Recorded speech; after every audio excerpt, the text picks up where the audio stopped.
announcements. Yes, Honourable Prime Minister. Madam Speaker, it is with sadness that we learned on Wednesday, the 5th of March of this year, of the demise of Mr. Sivaram Sakaram, also known as Sigram Sakaram, former member of the National Assembly. Mr. Sakaram was born on the 24th of April 1952 in Port Louis, and he pursued higher education in the fields of economics and social science. During his professional career, Mr. Sakaram served as a teacher at the Saint-Esprit College. Madam Speaker, Mr. Sakaram was a member of the Mouvement Militant Mauricien.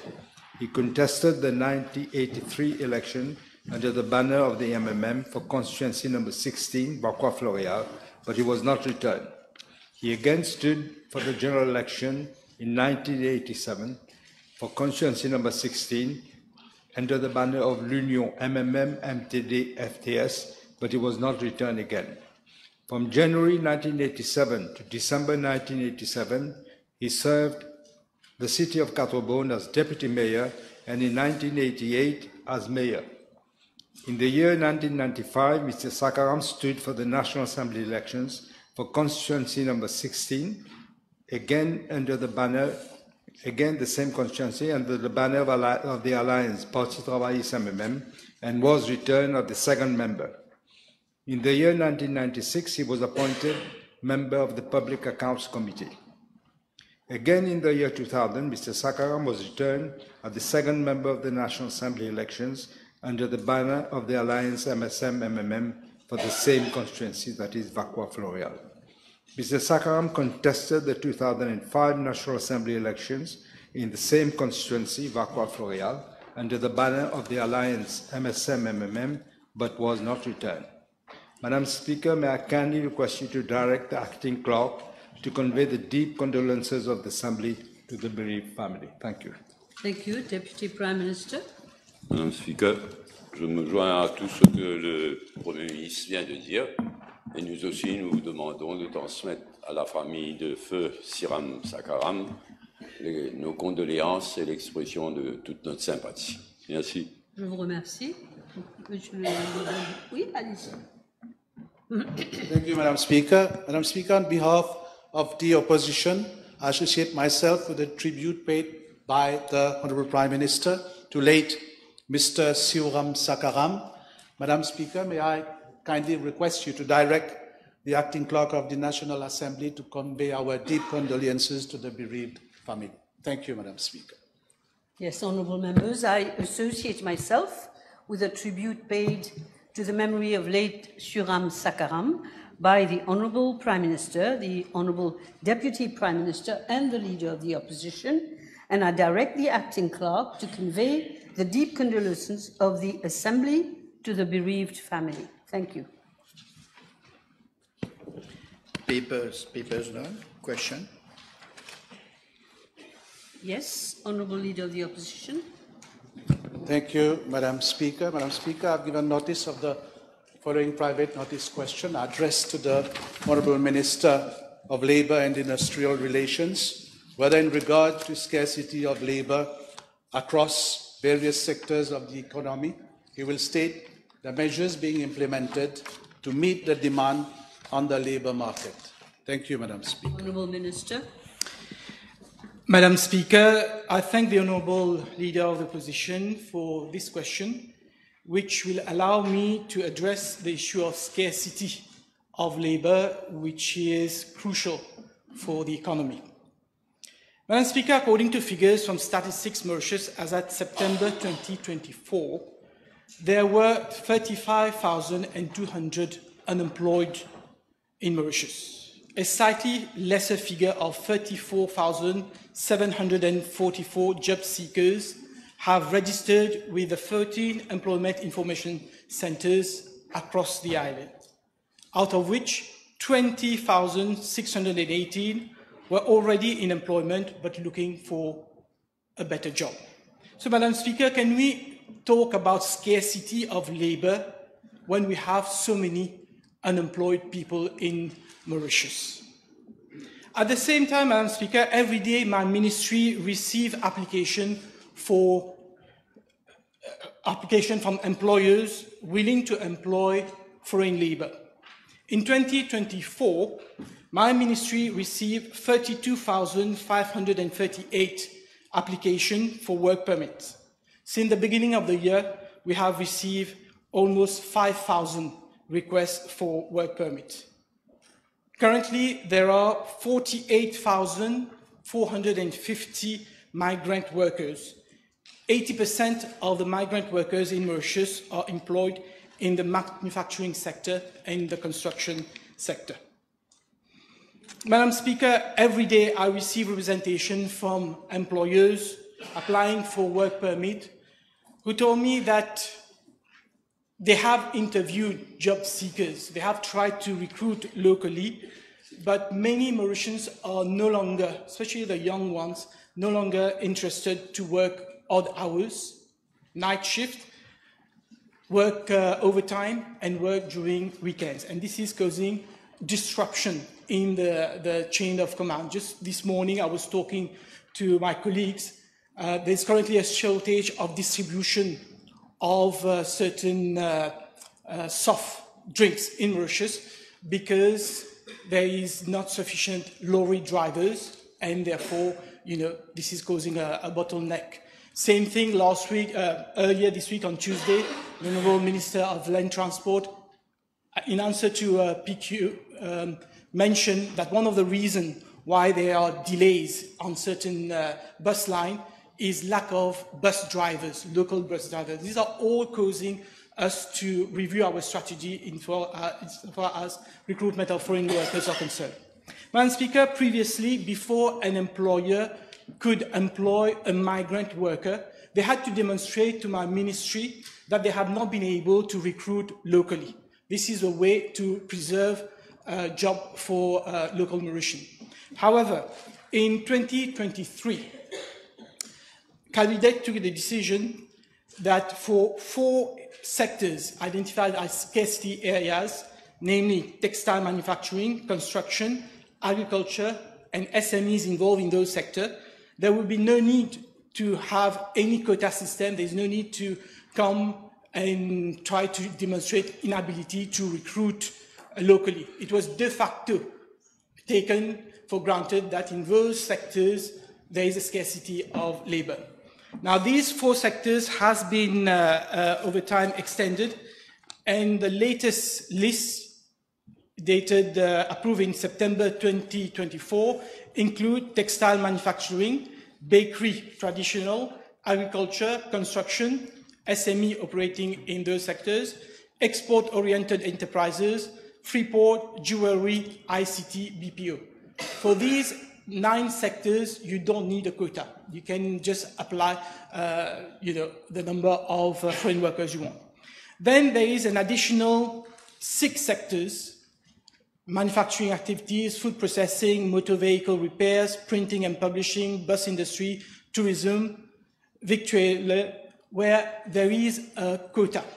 And it depends. For example, for manufacturing, you can employ 4 foreigners for every local employee. For bus drivers and bus conductor, you can employ a foreign worker for every Mauritian worker. And then there is a catch-all provision, other scarcity areas. For other scarcity areas, you have a ratio of 1 to 3, which means that you have to have 3 Mauritians in order to be able to employ 1 foreigner. Madam Speaker, I'm now turning to the specific question, and I have to say that I'm very surprised the leader of the opposition is asking me what measures, is being implemented to meet the demand on the labor market, when in fact we're in this situation precisely because for 10 years they haven't done anything to address this issue, this scarcity, other than, allowing foreign workers to come in. And today we are in this mess because of the inaction of the former government. So what our government intends to do is to address measures at 3 levels. The first level is matching job seekers with job providers. The second is skilling and reskilling, And the third one is migration of migrant workers. Matching job seekers and job providers. Madam Speaker, there is a practice in this country where job seekers go to employment centers and stamp card. And people have been doing it for years, and they don't get a job. And in fact, when I ask them, but why do they keep on stamping the card if they don't receive a job? They tell me that this is the only way to get in government service. Because if you want to recruit local government, public service commission, they tend to give priority for people who have registered themselves on in those job centers. So what we want to do now is to improve the system, because there's a market imperfection. You have people seeking jobs and you have people having vacancies, but they don't match, they don't meet.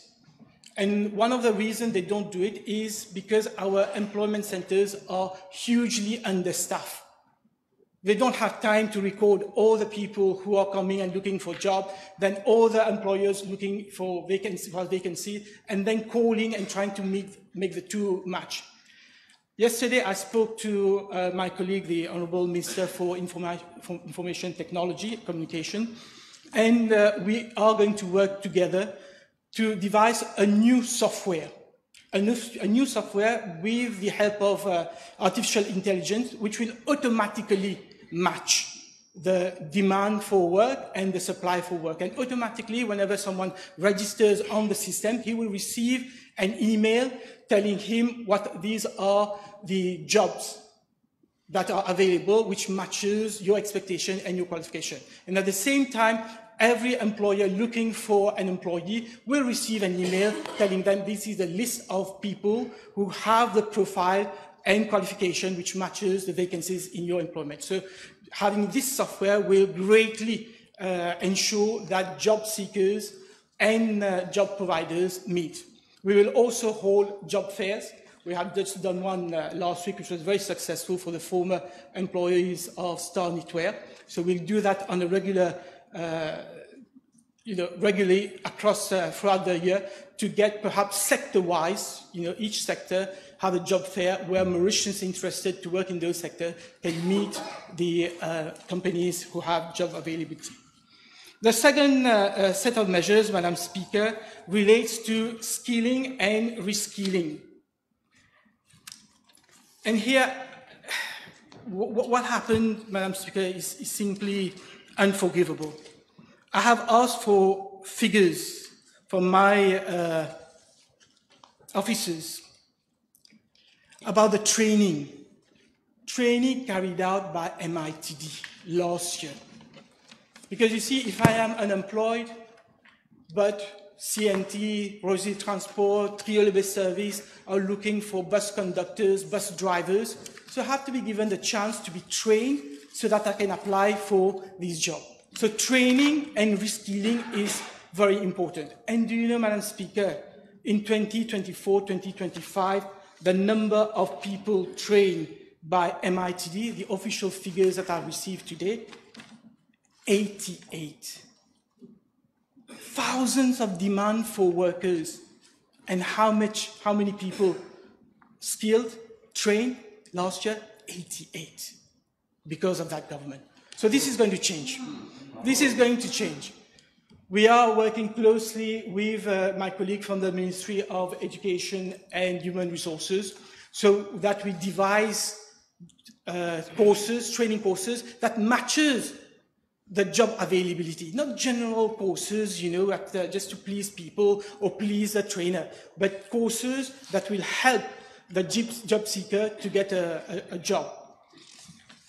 Also, the other crime, and the word is not too strong, crime, because this was a term which the former leader of the opposition used when he referred to what happened to the children attending the extended program. Madam Speaker, 97% of children attending extended program under the former government were dropped out, they failed the exam. They failed the exam, they came out without any qualification, without any skills, without the ability to secure any job. This government, we're changing that. with the help of the Ministry of Education, will come on with a foundation program. Now, this foundation program will not put emphasis just on the academic side, but also on the soft skills, on the technical side, on the values, which will equip this youngster when he finishes school to get an employment or to secure a technical employment elsewhere. And we will revalorize tous les métiers, because today a lot of Mauritians do not want to go into the construction industry. But there's a lot of scope, a lot of money, I've seen the salaries. I've repaired my house. I know how much it costs to pay electricians, to pay plumbers, to pay bricklayers in this country. But we need to give them the necessary training, and this is what our government will do, Madam Speaker. The third measure relates to migrant workers. Madam Speaker, I have to say that I was completely taken aback when I came to my ministry and I found out what was going on as far as migrant workers were concerned. There was a total mafia operating, total mafia, Madam Speaker. There were employers who have been waiting for months and months for their permits. Each time there's excuses, each time there's harassment. And then they change job recruiter, and suddenly when the name of that job recruiter comes in, flashes in, all the doors are open. No question asked. But of course, you have to pay more money. You have to pay commission. You have to pay more money, Madam Speaker. So that is what was happening. And worse, there was a practice. When you go through all the procedures and the technical committee refuses the job permit, because probably you didn't meet certain criteria. And the minister has to give his green light for the work permit to be registered, because under the law, only the minister has this power. You know what these people do? There was an appeal mechanism. You appeal against the decision of the minister, and you appeal to whom? The minister himself. And the minister was entertaining this appeal and allowing those work permits, Madam Speaker. This is what we were having before I came to that ministry. And it was no surprise that today there are 4,827 illegal workers in this country. 2,542 workers who are missing. They left the job. 2,285 workers who are working without a permit. Why?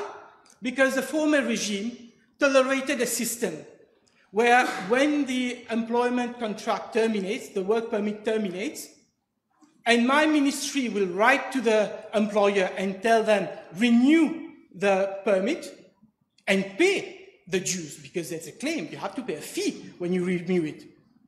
The enterprise simply would not renew. They would not renew, but they will continue to employ these same workers.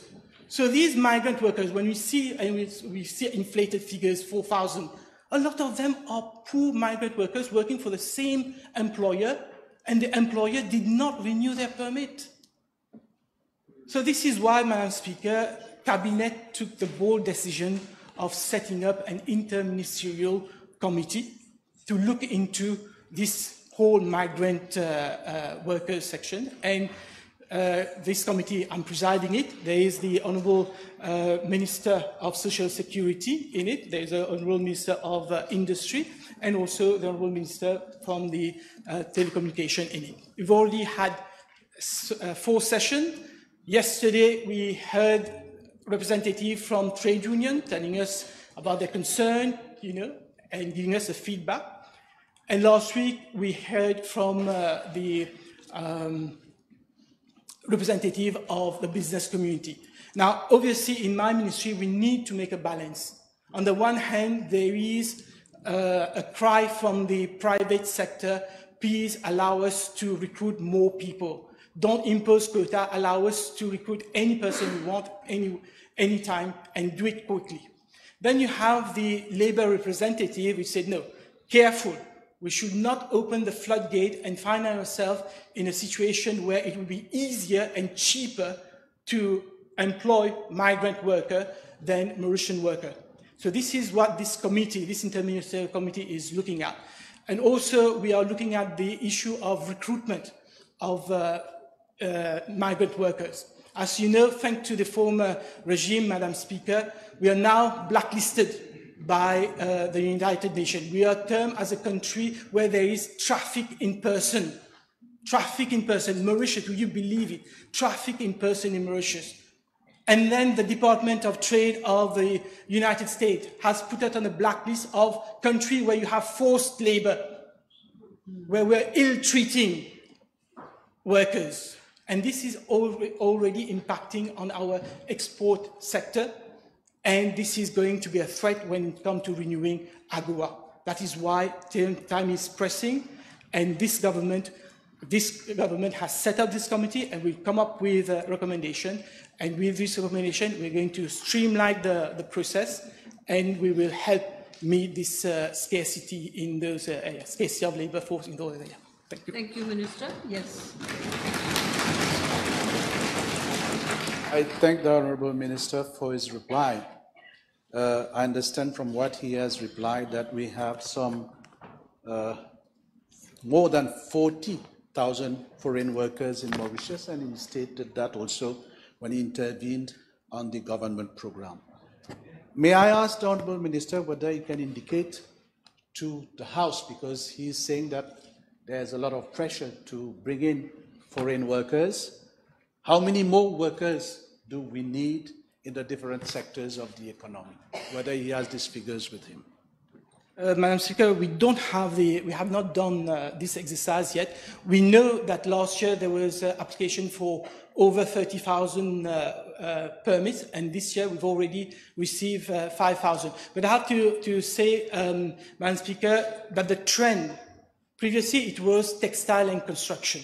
Now the trend is other, domestic workers, carers, gardeners, maids, not just for employment in productive sectors, but also domestic workers. We're having a lot of demand for employment of foreign workforce. Yes. Another question? Yes, Madam Speaker. The Minister mentioned that there are some 4,700 illegal workers in the country. May I ask the Honourable Minister what he intends to do to prevent the presence of illegal workers in the country, and may I also know from which countries do we have those illegal workers? Madam Speaker, it seems to me that he's already given. Madam Speaker, the 4,000 illegal workers did not start between November last till today. This is the result of the failure to take action to remedy this. And I have to say, they were complicit. They were complicit in that. Why? Yesterday, the committee heard the representative of the Passport and Immigration Office. Madam Speaker, it is a criminal offence for a worker to work without a permit. That is what they call illegal workers. But it is equally an offence for an employer to employ a worker without a license. Of course. So when you come to the MDC, you'll see from time to time a crackdown operation, the police coming in and taking 20, 30 illegal migrants and shipping them to their country. But what about the employer? Zero.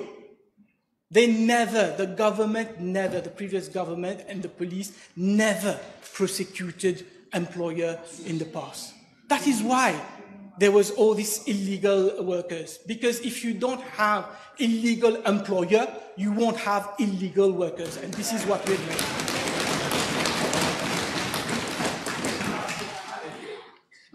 I also asked the Minister from which countries do we have those illegal workers? Are you able? Yes, traditionally, Madam Speaker, most of the migrant workers was from Bangladesh. So the big bulk of the illegal migrants are Bangladeshi when it comes to missing person. Then we have another category of illegal workers in this country, which came on a tourist visa. They came on a tourist visa, then they tried to work. Now, why do they come on a tourist visa and work illegally in Mauritius, Madam Speaker? Because in 2023, that government, the previous government, announced in the budget speech that they will entertain work permit application from tourists. Okay. So all these people, they came from Madagascar. Most of them came from Madagascar Republic, from African countries. They came on a tourist visa, they overstayed, and they became illegal migrant workers, and they are the most vulnerable of all the workers. So to answer the Honourable Leader of Opposition, the big chunk of the missing persons are from Bangladesh, and the tourists who overstayed are from Malagasy Republic. Maybe in due course you'll give us figures? In due course? This is with the PIO.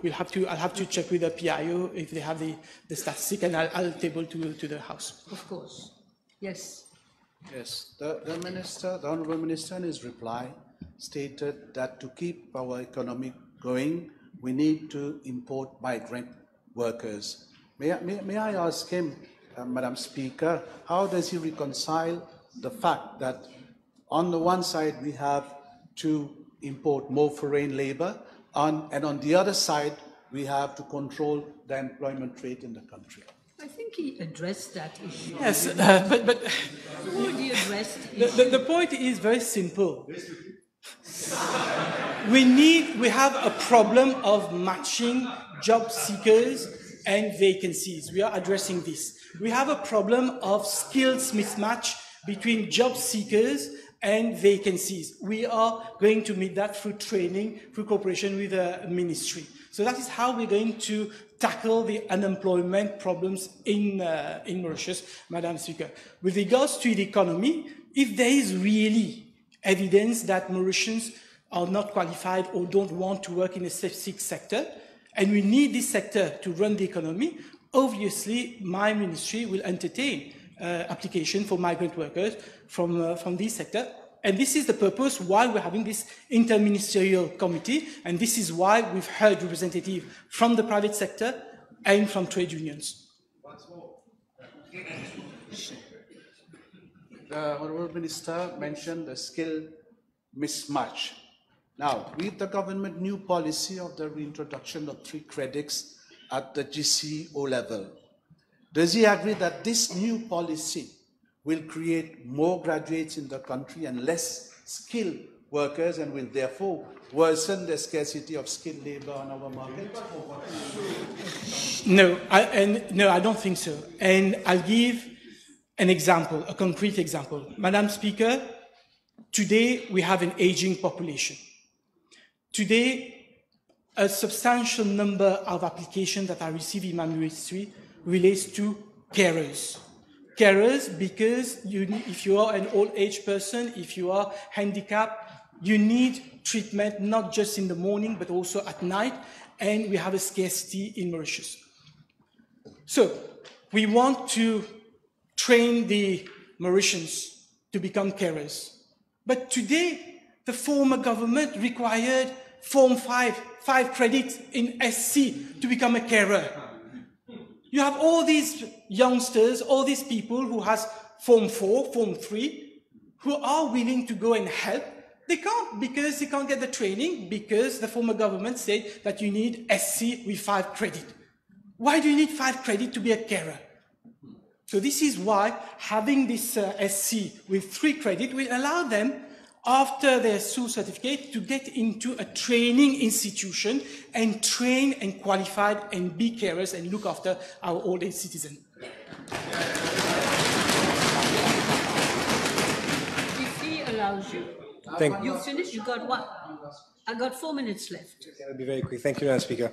Madam Speaker, speaking of migrant workers, is the Minister aware that last month Madagascar has stopped sending Malagasy workers because of the appalling conditions and complaints that they have received because of the appalling conditions by which they are treated?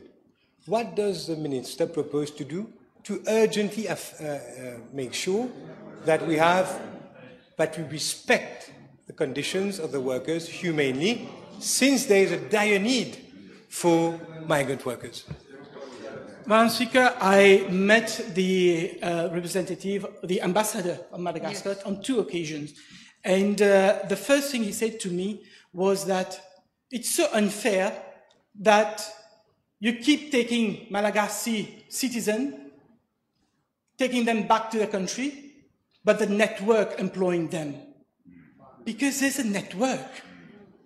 You don't do anything about it. You don't know anything about it. All these employers who exploit the Malagasy employees, they have no sanction, nothing is done against them. So, and I totally agree with Madagascar, but the honourable member is wrong. What happened is there's no ban on recruitment of workers from Madagascar. What is happening is now there is an additional layer of control. The application has to go through the embassy, the Malagasy embassy. And in fact, we are negotiating with the government of Madagascar to come up with a memorandum of understanding which will regulate the recruitment of Malagasy workers. We already have one with India and Nepal. So now we're going to have one with Madagascar. Once we do it, the recruitment will be much more, fluid. Thank you very much. Yes. There's one last question, Madam Speaker. I get back to that policy of 3 credits at O level. Madam Speaker, we know that at the level of the Public Service Commission, qualification requirements for a job is 5 credits. Can I ask the Honourable Minister whether government will consider reviewing this requirement by the PSC so as to redress that situation of unfairness? This doesn't fall under my ministry, but I know that these are things which will be considered in terms of recruitment of HSC, because it is clear that if you allow someone with 3 credits to do an HSC, he should be eligible to apply for a job. Yes. Madam Speaker, Mr. Jaman. after hearing Honourable Minister, I can see that there is a real problem of mismatch between the job requirement and the qualifications. Can the Minister please tell us since when, est-ce que ça date d'hier, or this has been perpetrating for the last 10 years? Thank you. He's already said that. Yes. Thank you, Madam Speaker. May I please request the Honourable Minister to review the policy of not renewing the work permit of Bangladeshi workers, which is further aggravating the problem currently in Mauritius, because it costs a lot for an employee to invest in bringing someone to Mauritius and train that person, and after a few years, very abruptly, it has been decided not to renew the work permit. I thank the Honourable Member for this supplementary question. Madam Speaker, in 2023, the previous government took the decision to ban the recruitment of workers from Bangladesh. And the official reason given was that there were too many illegal Bangladeshi working. Now we are addressing the issue of illegal migrants, and we found out that most of these Bangladeshi workers, which were termed illegal workers, were actually working for the same employer, and it was that employer who did not renew the permit. That is why there was a lot of Bangladeshi who were termed as illegal migrants through no fault of theirs.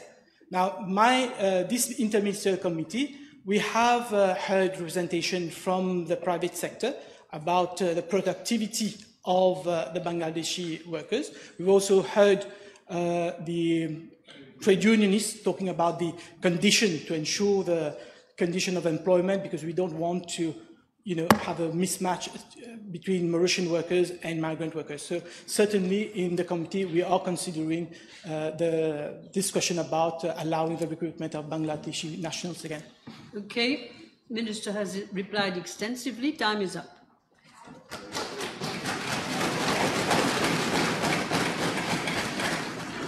Motion. Honourable Prime Minister. Madam Speaker, I beg to move that all the business on today's order paper be exempted from the provisions of paragraph 2 of Standing Order 10. Yes, it is seconded.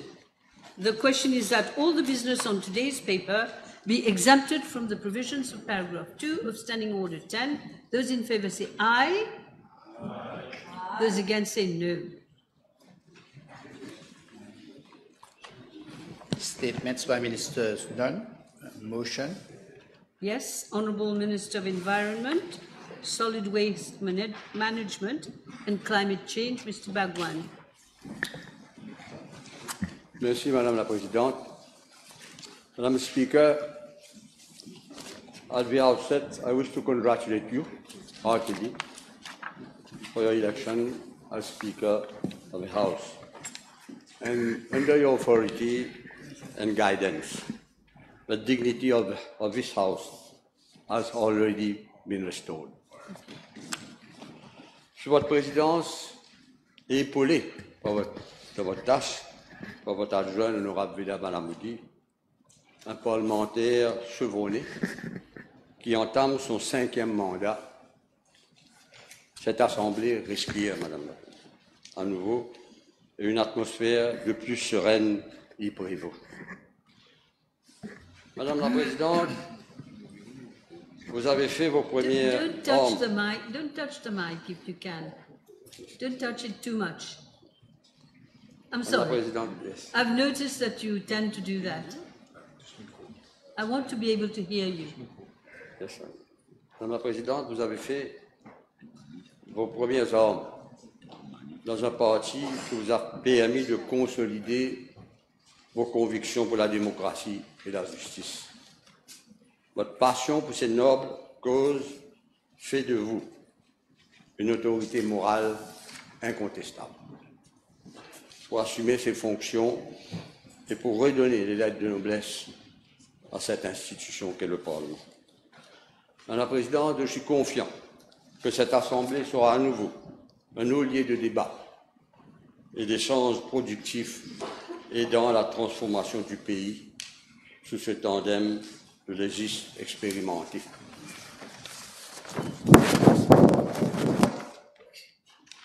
Madame la Présidente, c'est une renaissance du Parlement, je me tiens un peu loin, c'est une renaissance du Parlement mauricien et de l'État mauricien, avec ce programme quinquennal présenté par une alliance qui finit par les carreaux et met Pinocchio carreau.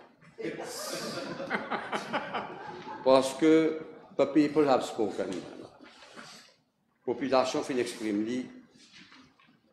Est-ce qu'il y a une autre façon plus claire que ça? 70. Madame la Présidente, dans l'intimité de l'isoloir, en leur âme et conscience, les peuples finissent choisir pour s'y monter sur la paix. On retrouve sur liberté.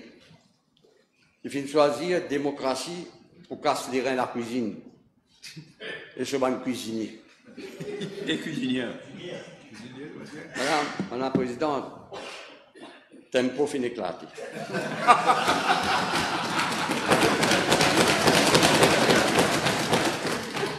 La cuisine en flamme, beau-frère, cousin, cousine, monsieur Pancas, monsieur Ventilateur, et je ne veux pas oublier Judas, en plus, et cette bande de mafia. Pas qu'on écoute pas le cachet, Madame la Présidente, les intervenants avant moi ont brossé un excellent tableau des dérives et des abus du gouvernement MSN, qui a été sanctionné comme il le mérite. Comment oublier le striking team, Madame? Landing squad. Une frayeur instillée par la cyberpolice qui débarque dès l'aube pour des postes jugés offensifs. La peur d'un brossage style Polygadou.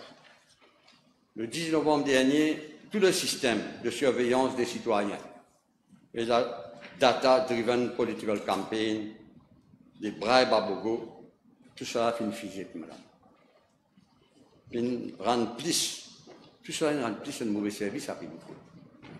Avec leur droit de vote et la détermination à sauver la patrie et des institutions de la République nos concitoyens, rassurés d'un processus électoral intègre et par l'omniprésence de nos activistes, des 4 partis de notre alliance, qui ont travaillé jour et nuit et ont œuvré à cette victoire historique.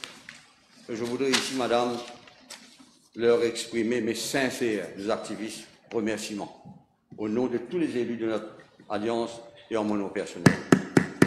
Sans les activistes, nous n'aurions pas eu ce. Sans eux, Madame la Présidente, il n'y aurait point de gouvernement programme, du moins pas comme celui-ci. Un grand merci à nos activistes. Le peuple s'est prononcé dans le silence de l'isoloir, déclenchant cependant un puissant tsunami politique, transformant radicalement le paysage politique. Une opération chirurgicale précise et collective. Le 10 novembre dernier a permis d'enlever une tumeur maligne et agressive de notre système politique. En effet, Madame la Présidente, une tumeur qui rongeait les ressources du pays, qui parasitait toutes les institutions pour installer la médiocratie et vampiriser les ressources, qui instaurait un régime de peur, Madame, chez les uns et impunité chez les autres. Dans un grand élan national, l'électorat s'est mobilisé avec un objectif commun. Les résultats des dernières élections les démontrent amplement. La sanction la plus humiliante, 70 €. Le peuple a ainsi mis fin à une décennie d'imposture au pouvoir. Madame la Présidente, comment en effet un gouvernement digne de ce nom trouve-t-il l'inhumanité requise pour voler? Ils ont volé l'argent du public. Et surtout, lorsque on prend en compte, en période du Covid, voler l'argent des ventilateurs destinés aux urgences. Comment un gouvernement assez aimanté puisse se permettre de dilapider et de faire dilapider ainsi notre patrimoine financier national à la Banque de Maurice. Au fur et à mesure, Madame, qu'on obtienne des conclusions des audits financiers et administratifs, on réalise le degré de pourrissement au sommet de l'État, au moindre quartier du pouvoir. Madame la Présidente, pas les monts de quartier que personne ne semble vouloir être propriétaire même. Personne ne veut acheter le mont de quartier. Je parle du close monitoring de la cuisine, Madame, la cuisine. Dans tous les recrutements, au niveau de toutes les institutions et les corps para-étatiques. Tout le pays à la merci des caprices de l'axe Angus Road, Volmar, SunTrust et PMO. On comprend alors l'ampleur de cette délivrance pour la population et le sang profond de ce vote du 10 novembre dernier. Cela, les 2 députés de l'opposition ont intérêt à se remémorer. Il faut remémorer ce qui s'est passé constamment. Et savoir aussi sur quoi ils sont assis avant de se lever, Madame. Bombe atomique. Merci de bombe atomique. Madame la Présidente, le changement est présent dans chacune des actions de ce gouvernement. Chaque jour. Certains plus visibles que les autres, mais un vaste mouvement est effectivement en marche. Que de plus palpable, Madame la Présidente, et tangible que ce retour triomphal, je veux dire retour triomphal, de la démocratie parlementaire dans cette Chambre. Madame la Présidente, cette Chambre a vécu des jours les plus sombres sous le précédent régime et connu un président sans précédent, un personnage à la série Béni, que toute la nation a pu voir dans ses autres hors-d'œuvre historiques sur le Parlement TV. Rabin Jagnat a pu entraver le fonctionnement démocratique du Parlement grâce à un trio, je les vois toujours ici, là, pas vous, hein, un trio de protection rapproché, composé des conscrits. Vous savez qui, Madame? Ganou, Mr. Pontobola.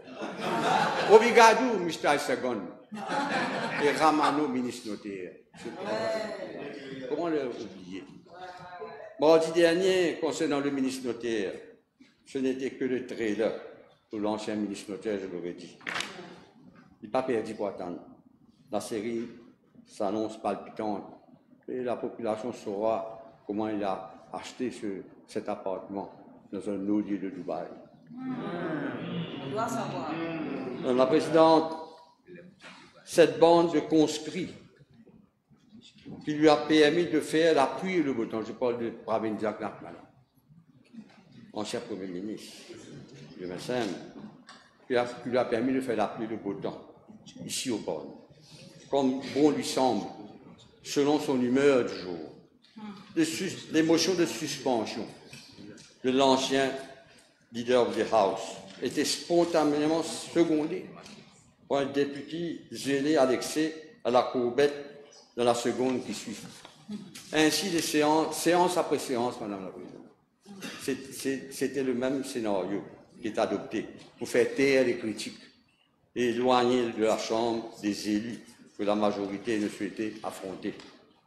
Le leader du MMM a été suspendu pour 20 séances. Mon ami l'honorable Patrick Kasser-Baden, 13 séances. Arvin Boulez, plus de 15, je crois. Johanna Brianger, 23. Pas qu'à tout dire d'abord. Il faut. Et votre humble serviteur, madame, 30 séances. Moi, comme ça 30 séances de suspension. Et mon bon ami, Sakil Mohamed, plusieurs mois. Je vais citer quelques exemples. Autant de droits à la parole amputés et confisqués, madame. Enfouis dans la mémoire de ce Parlement de l'Hansard. Des rulings historiques, pour ne pas dire préhistoriques. Hystérique. Et hystériques. Les speakers qui ne le fusent jamais. Madame la Présidente, il faut trouver, je le dis, il faut trouver un moyen de faire appel à vous. Ici, pour réparer vis-à-vis de l'histoire cette institution. Cet énorme préjudice, cette agression préméditée, afin que les générations futures sachent que nous avons su reconnaître l'immense tort causé pendant cette période à notre démocratie parlementaire. Madame la Présidente, Feu Charil al-Baghdadi, un freedom fighter, le premier speaker mauricien, aurait été centenaire cette année. J'ai eu l'occasion de bien le côtoyer, étant parenté, et il a été un peu mon mentor pour moi. En cette année de renaissance parlementaire, je tiens à vous féliciter, Madame la Présidente, pour l'excellente initiative d'organiser, surtout pour les jeunes parlementaires, une memorial lecture à l'occasion du centenaire de ce compatriote. Oui, bravo. Madame la Présidente, j'entame à présent mon 10e mandat consécutif. Ici présent, dans cette Chambre, depuis 1994, grâce à un soutien indéfectible des électeurs, des électrices de la circonscription numéro 20 Beaubassin-Petite-Rivière, que je remercierai toujours. Madame la Présidente, 10 sur 10. Ça faisait 10 sur 10. Un seul parti.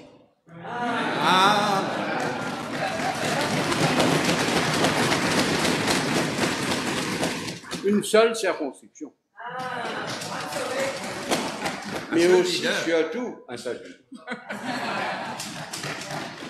Madame Speaker, cette longévité politique n'a pas de secret.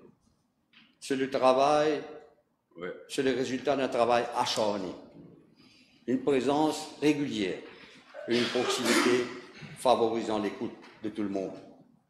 Madame la Présidente, mon nom importe peu dans ma circonscription. Je n'ai nul besoin de vous dresser le profil de cette circonscription. Je suis Rajesh Bhagwan, je suis aussi Roger Bhagwan, je suis aussi Rachid Bhagwan, je suis aussi Radienne Bhagwan. Je suis un Mauricien, un patriote. Le l'humanisme n'est pas, pour reprendre un terme environnemental, politically sustainable.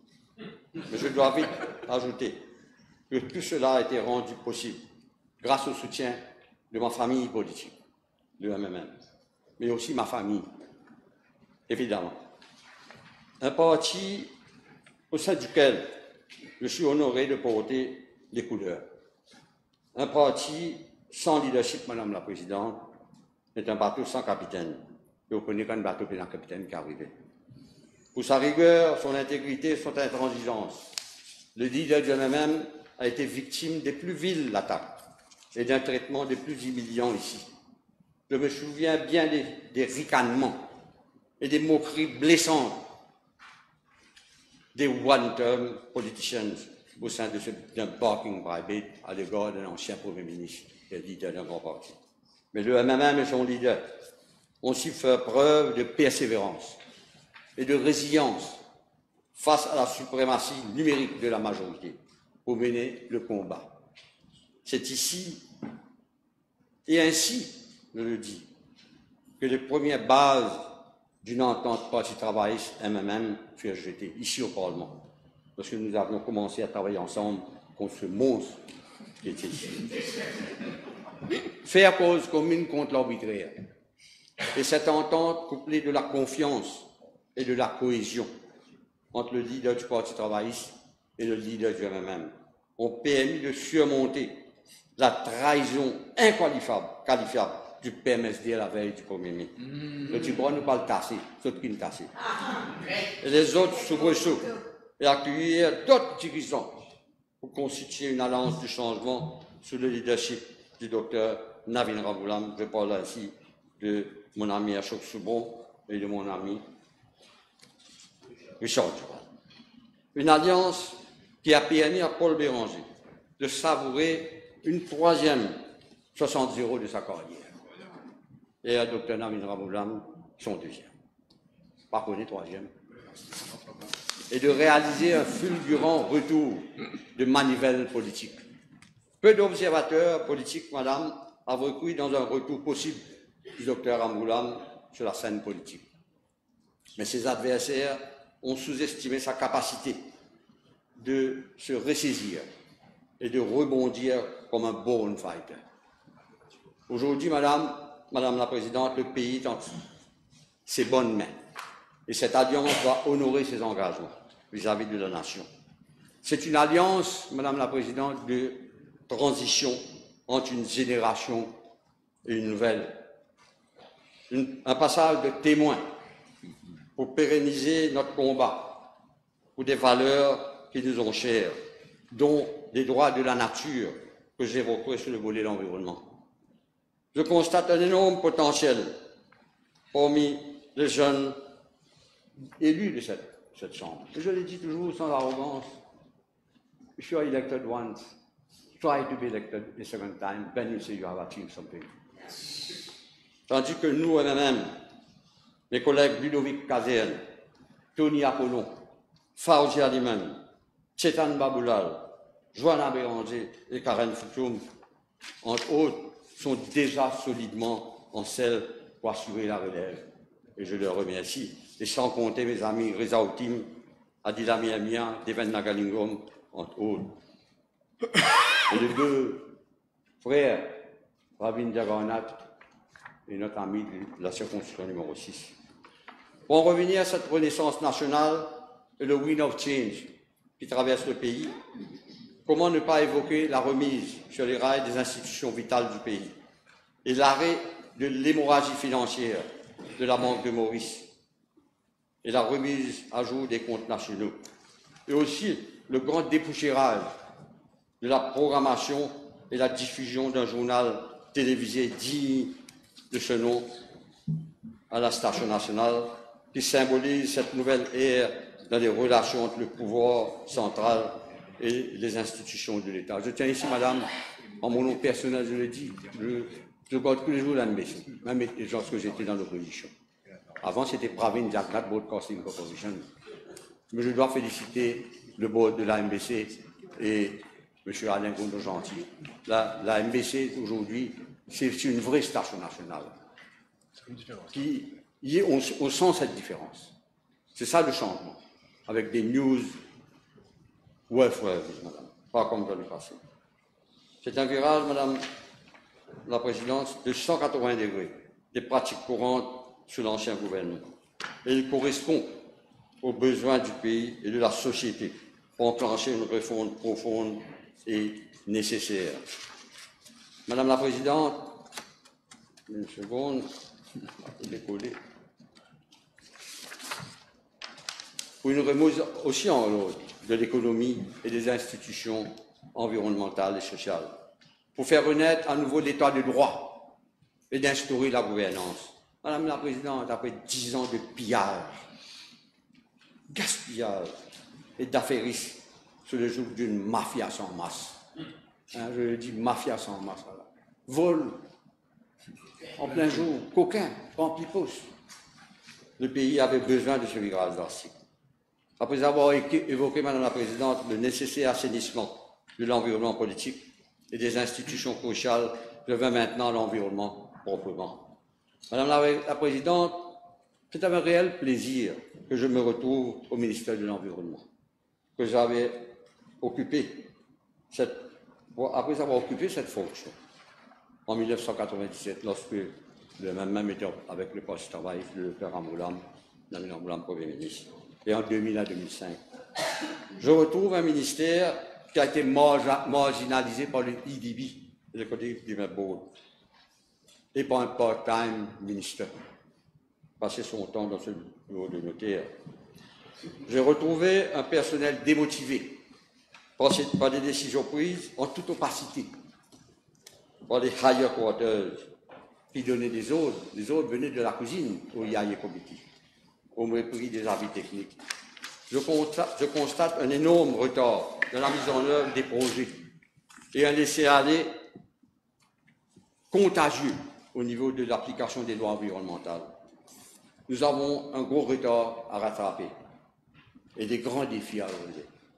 Madame la Présidente, je suis épaulé dans ma fonction par l'honorable Joanna Béranger, junior ministre, qui est un infatigable écologiste avec une énergie débordante. Ce gouvernement s'apprête à tracer une nouvelle voie de développement à travers ce programme gouvernemental 2025-2029 pour une transition juste visant à garantir que le passage à une économie durable soit équitable et inclusif. Une réforme constitutionnelle majeure visant à rétablir la bonne gouvernance, y compris un amendement constitutionnel historique visant à inclure les droits de la nature et le point de départ de cette entreprise. La réalisation des objectifs de développement durable à l'horizon 2030 est un défi majeur que ce gouvernement est prêt à relever par le biais d'une approche transformatrice et axée sur les politiques. Le gouvernement sera guidé par les principes de l'agenda d'Antigua et de la Barbade pour les petits États insulaires en développement, en matière de développement durable. En tant que petits États insulaires en développement, l'île Maurice fait partie des pays les plus touchés par le changement climatique. Elle est particulièrement vulnérable aux phénomènes météorologiques violents, aux catastrophes naturelles telles que les cyclones, les tempêtes, les raz-de-marée, les pluies torrentielles, les inondations et les crues soudaines, les glissements de terrain et le stress thermique. Les données historiques et les projections futures des tendances climatiques indiquent une augmentation des impacts négatifs dont une plus grande vulnérabilité pour les îles de la République de Maurice. L'île Maurice fait partie des pays les plus vulnérables au changement climatique. Le rapport mondial sur les risques de 2023 a classé l'île Maurice au 106e rang des 193 pays présentant le risque de catastrophe le plus élevé et parmi les plus exposés aux risques naturels en raison de sa position géographique, à savoir dans un bassin de cyclones actifs. Face à ces défis croissants, l'adaptation au changement climatique est une priorité absolue et nécessaire dans l'agenda du gouvernement, afin d'accroître la capacité d'adaptation, pour améliorer la résilience et promouvoir un développement à faible émission de carbone, pour atténuer les impacts du changement climatique. Maurice accorde une priorité à l'élaboration de son NDC en vue de sa soumission à la UNFCCC en 2025 avant la 30e conférence des Nations Unies sur le changement climatique, COP30, qui se tiendra au Brésil du 10 au 21 novembre 2025 à Belém. Un comité interministériel sous la présidence du député Prime Minister a été mis sur pied et regroupe les ministères des Finances, des Affaires étrangères, de l'agro-industrie, de la sécurité sociale et les cadres des différents ministères pour faire le suivi de ce rendez-vous crucial pour la planète, et l'île Maurice sera rendez-vous. Il est indéniable que nos plages sont des atouts majeurs pour l'industrie du tourisme et les loisirs de la population locale. Nous ne pouvons pas nous permettre d'ignorer les effets du changement climatique et de l'élévation du niveau de la mer sur la zone côtière. Malgré les défis climatiques, des efforts continus sont déployés pour lutter contre l'accélération de l'érosion côtière. Grâce à un programme de réhabilitation côtière à long terme, mon ministère a mené un programme intégré et continue sur la réhabilitation des côtes en utilisant plusieurs méthodes. Notre approche est fondée sur la science, guidée par des contributions d'experts et façonnée, et surtout, maintenant, je le dis maintenant, par la voix des ONG qui n'étaient pas écoutées dans le passé et qui sont maintenant partie prenante de toute notre stratégie et de toutes nos discussions. À ce jour, nous avons identifié plusieurs sites d'intervention prioritaires. Au cours de ces 5 prochaines années, quelques 32 km sur 34 sites érodés prioritaires qui sont pris en compte, sur 32 km, je le dis, et qui ont un coût, et que le gouvernement, nous allons discuter de 4 milliards d'euros, et qui doivent être réhabilités. Une fois les travaux terminés, les sites réhabilités seront proclamés plages publiques, créant ainsi des espaces publics supplémentaires pour le plaisir et les loisirs. Par ailleurs, Madame la Présidente, les zones écologiquement sensibles, ISEs, comptent parmi les atouts environnementaux les plus précieux de la République de Maurice. En effet, elles présentent des caractéristiques environnementales particulières pour le maintien à long terme de la diversité biologique du sol, de l'eau et d'autres ressources naturelles. Une loi est en préparation pour protéger ces zones côtières très très importantes. L'un des défis de plusieurs gens auxquels nous sommes confrontés est la surcharge de la décharge de Marchicose et les travaux d'expansion verticale nécessaires sur les sites qui sont en cours, et nous savons tous dans quelle façon ce compte a été rappelé. L'absence d'autres sites de décharge et le syndrome « not in my backyard » rendent la situation encore plus difficile. Il est donc impératif que nous réduisions notre dépendance à l'égard des décharges en détournant les déchets grâce à des systèmes de récupération, des ressources innovants et efficaces. La première étape de ce parcours commence à la source, la ségrégation des déchets. Madame la Présidente, la protection de l'environnement est un vaste chantier qui ne concerne pas que le ministère de l'Environnement, pas que le ministre de l'Environnement. Plusieurs ministères seront appelés à collaborer ensemble pour mettre en œuvre notre stratégie de développement durable. Les autorités feront de leur mieux. La police de l'environnement, que je félicite pour le bon travail qu'ils sont en train de faire, avec le soutien du commissaire de police, veillera au grain. Mais l'essentiel demeure un changement radical de notre mode de production et de consommation et la participation massive de la population à la reconquête écologique de notre île. Je ne pourrai malheureusement pas aborder tout le volet environnement, comme je l'aurais souhaité, mais j'aurai d'autres occasions à le faire. Je voudrais, pour terminer, rappeler que notre pays a été sauvé in extremis par des griffes de cette bande mafieuse qui osait prétendre gouverner le pays. Quelle cause d'autorité. Cette sanction sans appel contre les régimes mafieux sautants nous place tous ici devant une lourde responsabilité. Et il est de notre devoir, Madame la Présidente, de comprendre et de répondre aux attentes de la population au cours de notre mandat. C'est notre peuple qui nous a offert ce 70 ans. C'est à nous, Madame la Présidente, je dis à nous, à tout le monde ici, de lui offrir ce changement qu'il attend. C'est notre engagement solennel. Et c'est un engagement que moi-même j'ai pris et que nous tous nous avons pris ensemble. Nous n'avons pas le droit à l'erreur. Je vous remercie, Madame la Présidente. Merci.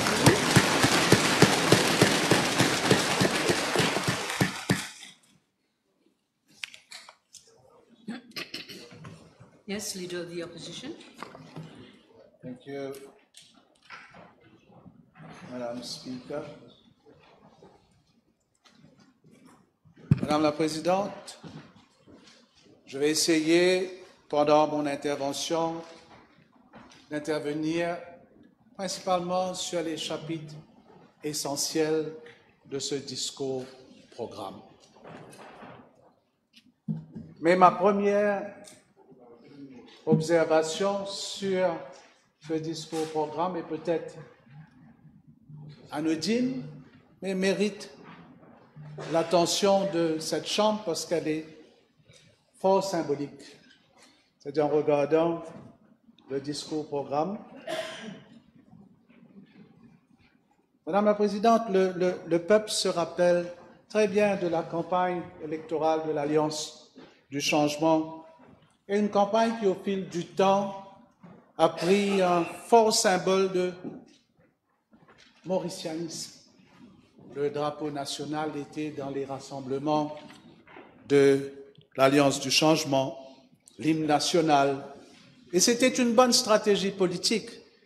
Toutefois, Madame la Présidente, ce drapeau, si cher au peuple mauricien, je constate est très mal représenté sur la couverture du discours-programme. Le drapeau national semble être flou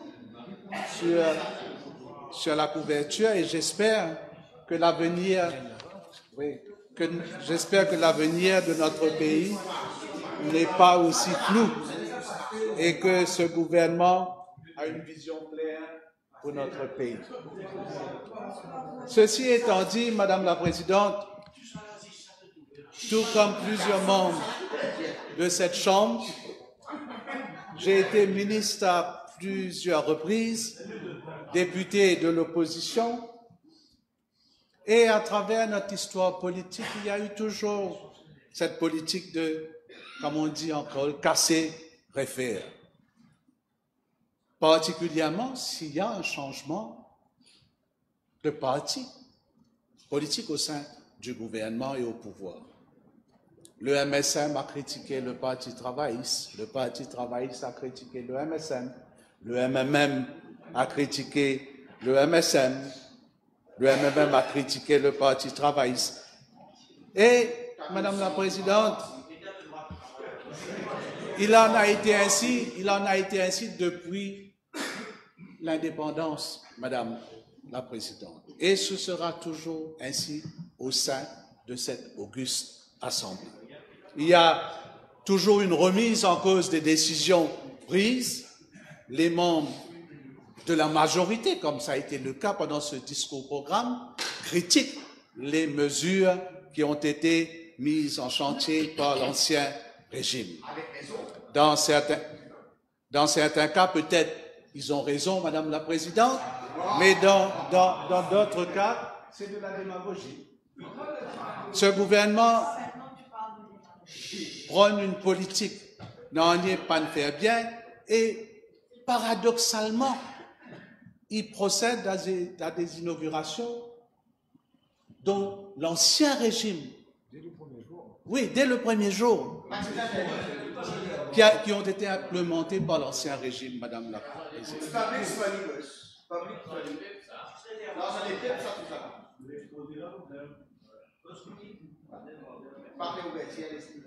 Madame la Présidente, le peuple a grandement soutenu. You want to say something, Madam Speaker? No, I'm addressing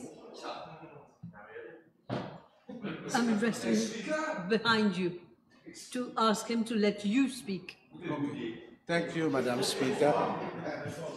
You should know me by now. Yes.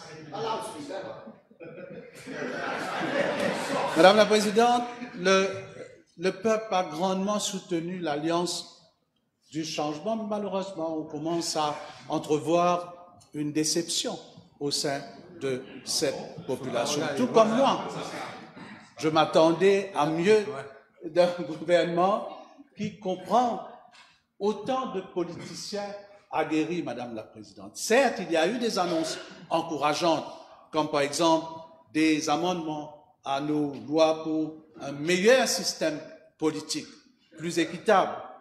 Mais la question c'est est-ce que le contenu du programme gouvernemental répond aux défis dans les 5 prochaines années, Madame la Présidente? Quelles sont les préoccupations de la population aujourd'hui? Le pouvoir d'achat, la situation de law and order dans le pays, la drogue, l'impact du changement climatique, une vie décente et une vraie justice sociale. Avec ce programme gouvernemental, serons-nous mieux armés à faire face à ces défis? Madame la Présidente, l'annonce d'une Constitutional Review Commission est, je pense, bien accueillie parmi tous les partis politiques, mais aussi parmi la société civile. Cette commission aura un gros travail à abattre et j'espère que seront nommés au sein de cette commission des gens expérimentés et des gens compétents. Je constate, Madame la Présidente, en lisant le discours programme, qu'en ce qui concerne le best loser system, le sujet reste encore très sensible. Rien n'est décidé et ce best loser system reste le talon d'Achille de toute réforme électorale. Et j'espère que la Commission nous guidera sur la marche à suivre, Madame la Présidente. Et c'est vrai, Madame la Présidente, tous les partis politiques au sein de cette auguste Assemblée, presque tous les partis politiques, ont été victimes du système actuel. Et nous voulons, et c'est vrai, nous voulons une meilleure représentativité et plus d'équité, Madame la Présidente. On ne peut, et c'est le cas, on ne peut perdre avec un pourcentage, par exemple de 10%, et avoir 0 député au sein de cette auguste Assemblée. On perd aussi avec un pourcentage de 30%, et là aussi, on a 0 député au sein de l'Assemblée. Et j'espère, Madame la Présidente, que la mise sur pied de cette commission, comme c'est stipulé dans le discours programme, se fera dans les 6 mois à venir et non pas à la veille des prochaines élections générales. Et que le gouvernement, dès le départ, annonce un calendrier précis afin d'apporter des changements à notre Constitution.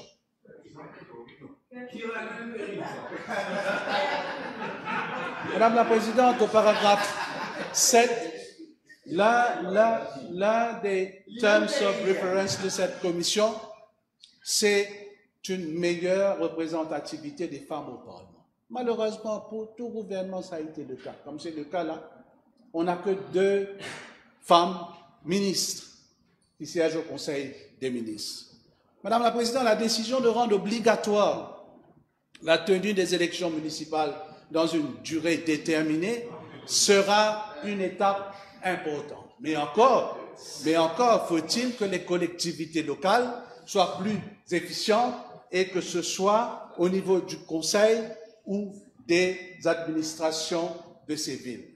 Madame la Présidente, je comprends que le ministre est en train de préparer l'ébauche de ce projet de loi avant la tenue des prochaines élections. J'espère qu'on ira vers ces élections avec une nouvelle loi. Parce que, naturellement, il faut qu'on se pose des questions. Doit-on continuer à financer autant les mairies? Doit-on avoir autant de conseillers municipaux? Madame la Présidente, un autre dossier qui marquera ce gouvernement, c'est définitivement notre souveraineté complète sur les Chagos. Et c'est vrai, c'est une lutte de plus que 50 ans. Les gouvernements, tous les premiers ministres ont apporté leur contribution à ce combat. Certains avaient émis des critiques sur the agreement that was signed between the former Prime Minister and the British Prime Minister, mais il faut le reconnaître. La vérité, c'est ça. C'est l'ancien Premier ministre qui a déclenché les négociations avec les Anglais, et c'est Sahani Jagnat qui a été le Premier ministre qui a gagné la cause mauricienne devant la Cour internationale de justice. Quant aux négociations actuelles, Madame la Présidente, je comprends qu'il n'y a toujours pas de finalité. On attend naturellement des réponses sur les négociations. Mais ce qu'on sait, mais qui reste à être confirmé, que maintenant, les Américains feront partie de la table des négociations. Mais on est en droit de se poser cette question. Je comprends la situation, mais on est en droit de se poser cette question. Notre souveraineté, notre décolonisation complète est historiquement liée, allons dire, uniquement avec la Grande-Bretagne.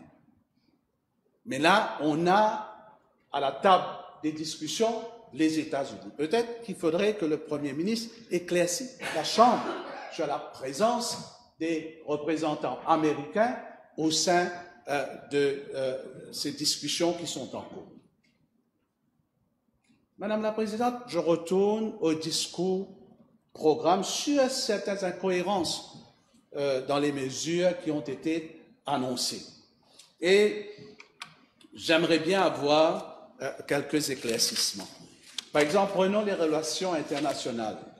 Au paragraphe 17, et je cite, Mauritius will adhere to the principles of Antigua and Barbuda Agenda for SIDS on climate resilience, preservation of biodiversity, and the promotion of sustainable economic growth through investment in the ocean economy and renewable energy. Et au paragraphe 24, we will have to conceptually transition from a SIDS framework to a large ocean state. Donc, on nous annonce une transition, si je comprends bien, d'un pays SIDS à un large ocean state. Et qu'en est-il de nos traités existants sous le SIDS? Est-ce que nous allons renforcer, comme annoncé au paragraphe 17? Le fait, c'est que nous n'avons pas vraiment les moyens, et ça a été dit depuis belle lurette, pour développer l'économie bleue. Tout partenariat pour l'exploitation de nos ressources, Madame la Présidente, devra se faire dans l'intérêt de la République, et c'est un secteur qui demande à être développé dans les années à venir. J'ai l'impression, Madame la Présidente, en lisant ce programme gouvernemental, qu'il y a eu dans la rédaction du document un certain manque de coordination. Comme si on a ajouté bout par bout. Par exemple, vous avez été, Madame la Présidente, si je peux me permettre, vous avez été ministre de la femme dans le passé. Et comment est-ce que, c'est écrit, comment est-ce que l'Internet gratuit va aider à encourager les interactions familiales? Je me réfère au paragraphe 47. Et c'est une énorme contradiction en elle. Le téléphone portable, Madame la Présidente, crée déjà un manque de dialogue dans la cellule familiale. On sait qu'aujourd'hui, au sein d'une famille, chacun s'isole avec son téléphone portable. Alors, comment va-t-on créer, encourager des interactions familiales? Maintenant, venir dire que l'accès gratuit à l'Internet va favoriser le développement familial, j'en doute, Madame la Présidente. Mais c'est vrai, et que ce serait une bonne chose de rendre gratuit l'accès à l'Internet, surtout pour les familles vulnérables, et cela afin de, comme on dit, réduire le digital divide. Mais bizarrement, une telle annonce ne se retrouve qu'au paragraphe 47 du discours programme. C'est aussi la même chose pour le transport en autobus gratuit, annoncé pendant la campagne. Mais aujourd'hui, dans le discours programme, le gouvernement nous parle d'un complete rethinking of the bus industry. Doit-on comprendre que l'annonce a été politique, sans aucune réflexion approfondie, et que cette promesse a été repoussée à je ne sais quand, Madame la Présidente? En ce qui concerne la décarbonisation du secteur du transport public, Madame la Présidente, on aura bientôt la livraison des véhicules électriques de l'Inde, de la Chine, et cela va dans le bon sens, Madame la Présidente. Il y a déjà eu un début de cette décarbonisation du secteur du transport public, Madame la Présidente.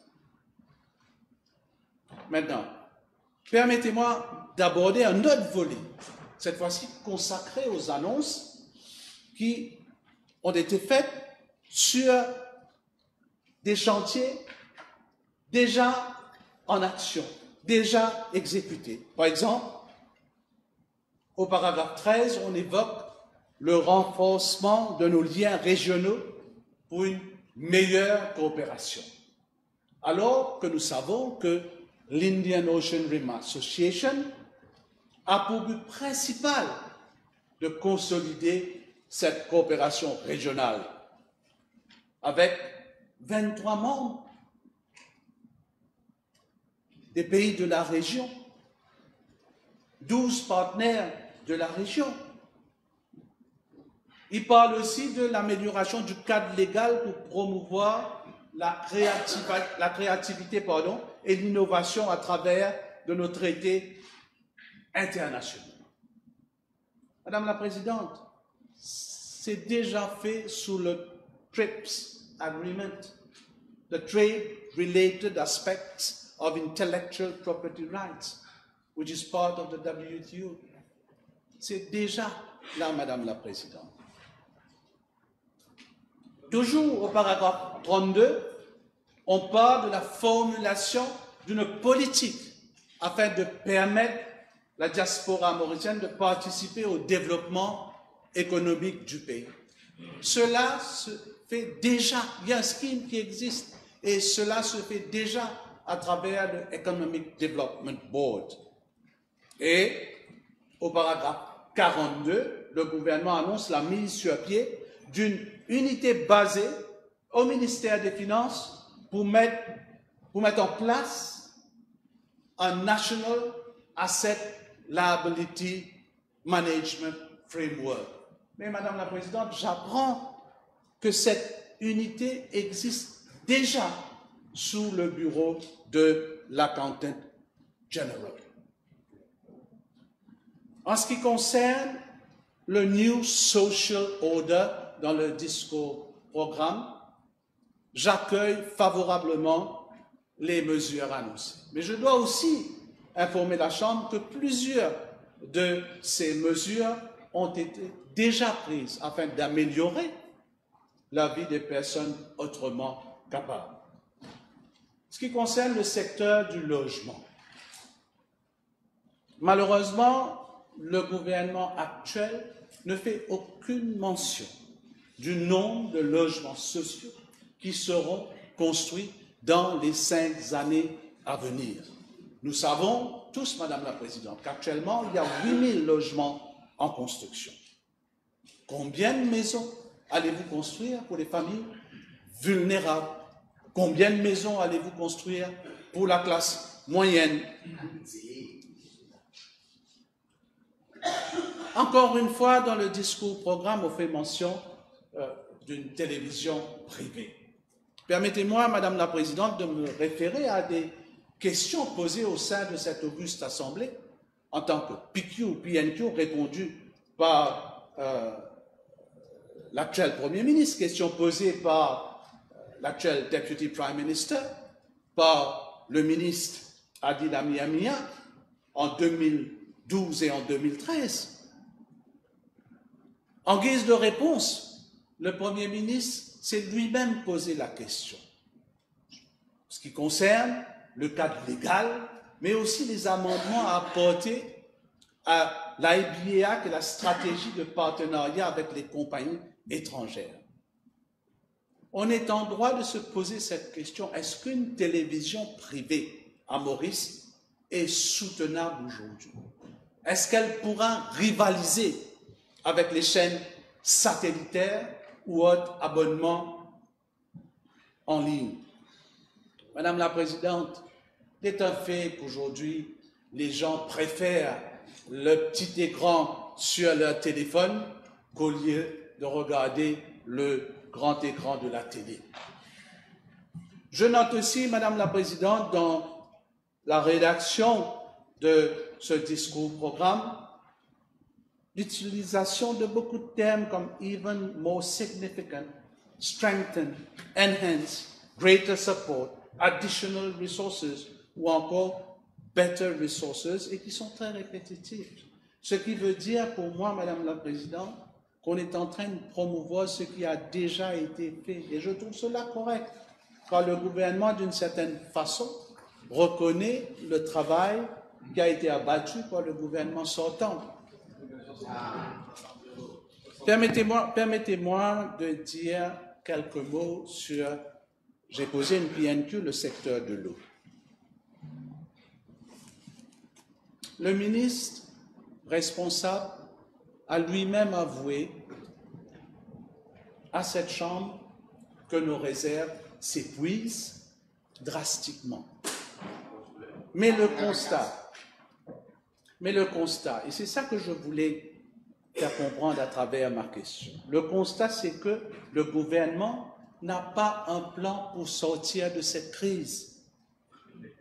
J'espère qu'on aura les pluies attendues. Mais en disant cela, j'invite le ministre responsable à vérifier si les restrictions, par exemple, concernant l'irrigation sont réellement respectées. Et là, je fais référence surtout à la partie nord et l'ouest de l'île. À l'item 64, Madame la Présidente, du discours-programme, il est fait mention d'une coordination entre les institutions dans le secteur de l'eau. Madame la Présidente, ce Parlement a déjà voté une loi et certains des membres au sein de cette Assemblée étaient présents quand on a voté cette loi. Une loi qui va dans ce sens. C'est-à-dire que le Water Resources Act propose déjà une coordination entre les institutions qu'est la Central Water Authority, le Water Resources Unit et le Wastewater Management Authority. Et au fait, il faut le souligner, aujourd'hui c'est grâce à cette loi, c'est-à-dire le Water Resources Act que nous avons voté, que l'État a la possibilité aujourd'hui de puiser de l'eau des forages privés en période de sécheresse, chose qui n'était pas possible avant. Concernant le secteur de l'énergie, je vais essayer d'être bref parce que c'est un sujet qui est technique. Nous avions au début de ce mois une très forte hausse dans la consommation. Et cela est dû au climat, Madame la Présidente. Mais ce qu'il faudrait comprendre, on avait déjà anticipé ça. Et pour ce faire, le CEB avait déjà lancé un projet d'installation des batteries de l'ordre de 40 mégawatts pour faire face à cette demande de pointe. Malheureusement, comme je le dis, ce qu'on a eu comme demande de pointe en début de cette année-ci n'est jamais arrivé dans le passé, parce qu'on a eu une augmentation de presque 8% de la demande de pointe, Madame la Présidente. Je note aussi que le ministre responsable de l'énergie, lors de son intervention, il a traité le Roadmap for Renewable Energy d'un document ridicule. Madame la Présidente, ce document a été travaillé par les hauts fonctionnaires de l'État, par les cadres du CEB. Et ce document a été rendu public. Et ce document est le fruit de plusieurs années de travail. Et c'est en ligne avec les engagements que nous avons pris au niveau international. Et le ministre a aussi démontré son intention de renouveler les accords avec les Independent Power Producers, c'est-à-dire ceux qui produisent de l'électricité à partir du charbon. Lors de la PNQ de mardi dernier, le ministre s'est plaint d'être en poste depuis 4 mois seulement. On va lui donner le temps. On va lui donner le temps pour présenter son plan énergétique.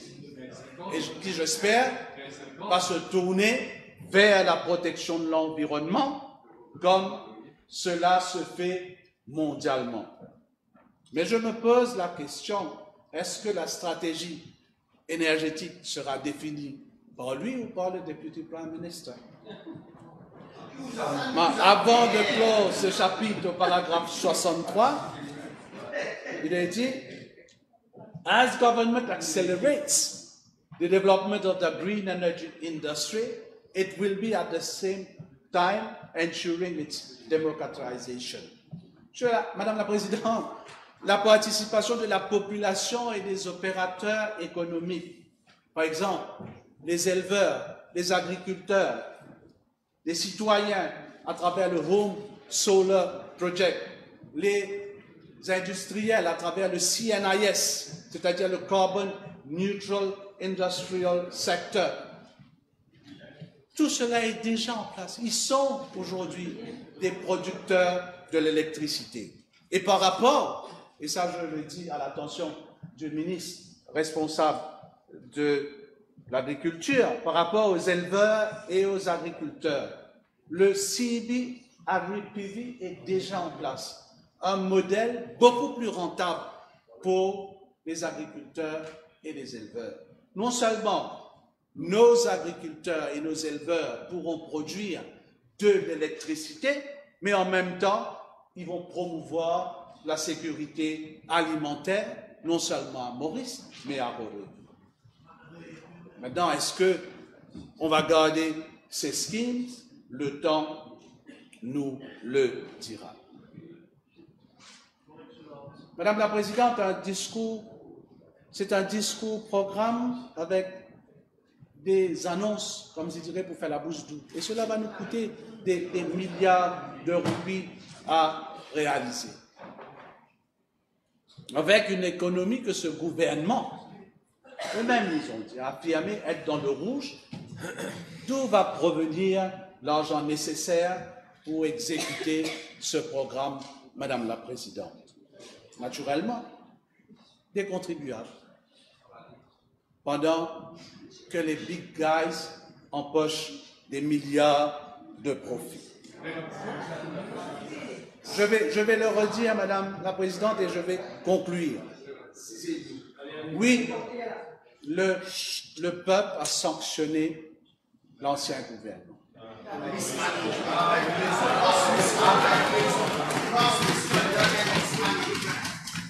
Mais cela ne veut pas dire que vous avez un passeport pour faire comme bon vous semble.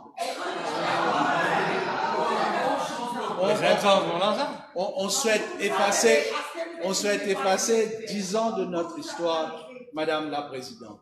10 années où le taux de chômage a atteint son niveau le plus bas à 2 reprises.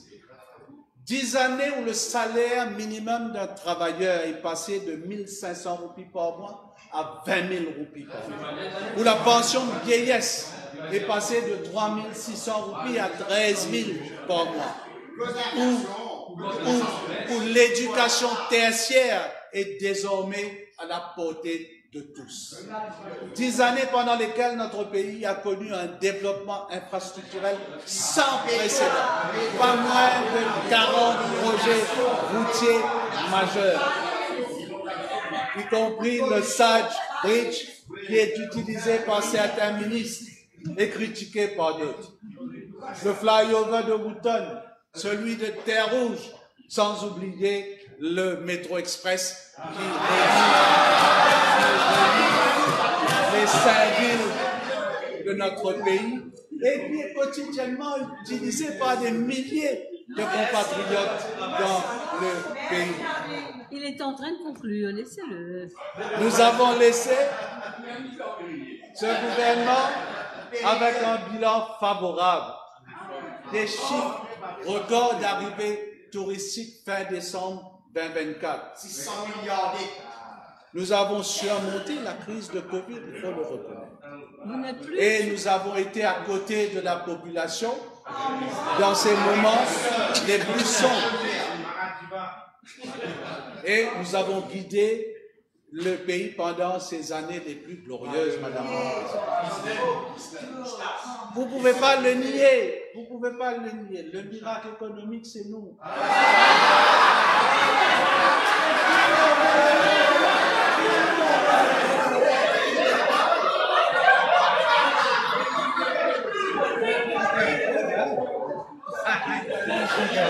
On a point of order. Madam Speaker, on a point of order. I invite you, Madam Speaker. I can't even hear. Yes. I can't hear. Yes.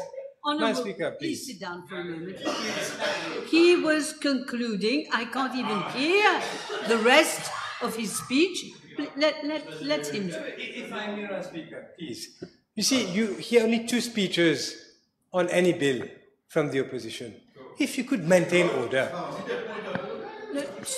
Yes, I can take the point of order. That order has to be maintained. It is not possible, Madam Speaker, that every speech that is made is interrupted without any intervention. If someone is making a joke, you have to laugh. A joke, you can't but laugh. When you've all finished, then I will speak. Honourable members,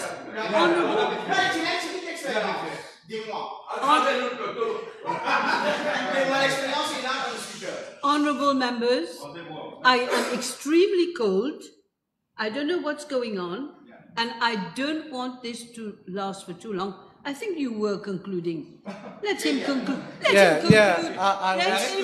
Let him conclude in peace, please. Yeah. Then we're going to have tea. Continue with your joke. Madam Speaker, you cannot let somebody say this When I spoke, I was not in even this allowed. House, Madam Speaker. This is unacceptable, Madam Speaker. Unacceptable. Unacceptable. Honourable Jaman, I'm not sure if later I will not ask you to change and sit on the other side. Because it's very difficult every time that the leader of the opposition is speaking, you, in a sitting position, you interrupt him. No, you're laughing. But you should stay quiet, No, Madam Speaker. You It can't continue like that. Can you let me speak? Will you please let me speak? I'm almost losing my voice. Can you please let me speak? Honourable Jaman, I've spoken to you in the past. I know you, of course we can laugh. Of course we can laugh. But he is concluding his speech. What is the point of us laughing for 5 minutes or 10 minutes? Honestly.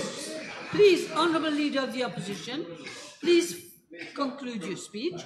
I think you were concluding. Yeah, I was concluding, Yes. Madam Speaker. I want total silence for a few minutes, please. Please.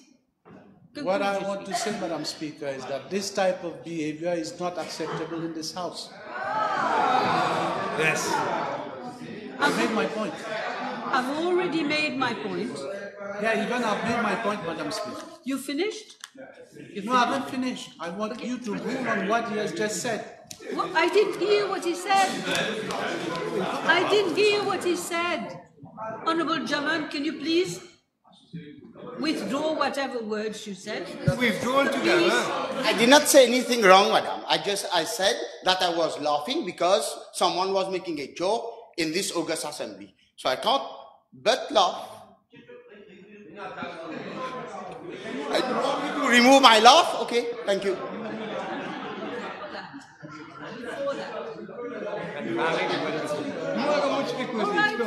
Honourable Leader of the Opposition, I will look at the Hansard and then I will know. Then I will know. For the moment, I want peace in the House, please. For the moment. Then we can go and have tea. Come on. Let's make jokes. Je vais reprendre où j'avais arrêté tout à l'heure là, Madame la Présidente. S'il vous plaît. Nous avons été à côté de la population pendant les moments les plus sombres. Nous avons guidé le pays pendant ces années les plus glorieuses, Madame la Présidente. Je redis, le miracle économique, c'est nous. L'ère numérique, c'est nous. C'est aussi nous, l'île Maurice moderne. J'en ai terminé, Madame la Présidente. Honourable members, let us break for half an hour, please.